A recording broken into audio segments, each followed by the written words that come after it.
সে বিষয়ে শিবিরের সন্ত্রাসীরা তাকে হুমকি দিয়েছে যে রক্ত আমরা কাটিনি, তোমাকে দিয়ে রক্ত কাটা আমরা শুরু করব।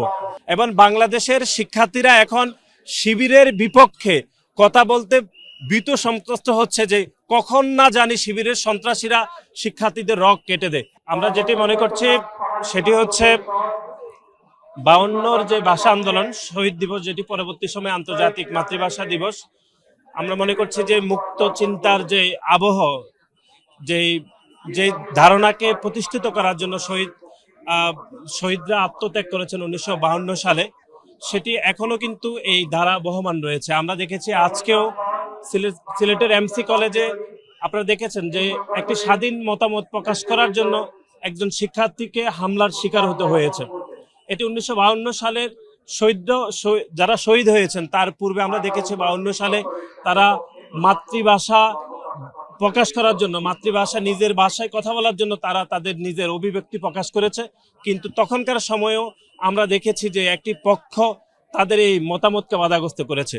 আমরা জুলাই আগস্ট পরবর্তী সময়ে আমরা মনে করছি যে বাংলাদেশ সহ পৃথিবীর সকল মানুষ তার মাতৃভাষা প্রকাশ করতে পারবে, একই সাথে তার মুক্ত মনের যে আবহ সেটিও প্রকাশ করতে পারবে বলে আমরা প্রত্যাশা করছি। এটি আপনারা দেখেছেন যে সিলেটের এমসি কলেজে যে হামলা হয়েছে, সে হামলায় আমরা যেটি গণমাধ্যমে দেখেছি সেটি হচ্ছে একজন শিক্ষার্থী তিনি ফেসবুকে স্ট্যাটাস দিয়েছিলেন যে শিবিরের গুপ্ত রাজনীতি, রক কাটার রাজনীতি।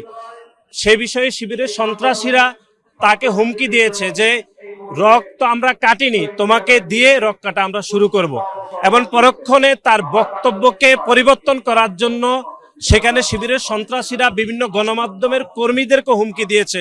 আমরা দেখেছি গণমাধ্যমের বক্তব্য আংশিক পরিবর্তন হয়েছে এবং বাংলাদেশ জাতীয়তাবাদী ছাত্র দলের একটি টিম ইতিমধ্যে সে শিক্ষার্থীর সাথে কথা বলেছে। সে শিক্ষার্থী এখনো ভয়ের মধ্যে রয়েছে এবং বাংলাদেশের শিক্ষার্থীরা এখন শিবিরের বিপক্ষে কথা বলতে ভীত সন্ত্রস্ত হচ্ছে যে কখন না জানি শিবিরের সন্ত্রাসীরা শিক্ষার্থীদের রক কেটে দেয়। আমরা মনে করছি যে মহান শহীদ দিবস এবং আন্তর্জাতিক মাতৃভাষা দিবস এ যে একটি মুক্ত মনের আবহ থাকবে, সকল মানুষ তার মতামত প্রকাশ করতে পারবে, সেটি যেন কোনোভাবে বাধাগ্রস্ত না হয়, সেটি আমাদের সবাইকে অত্যন্ত সচেতনভাবে খেয়াল রাখতে হবে। না, আমরা মনে করছি না আমাদের সাথে কারো কোনো বিরোধ নেই।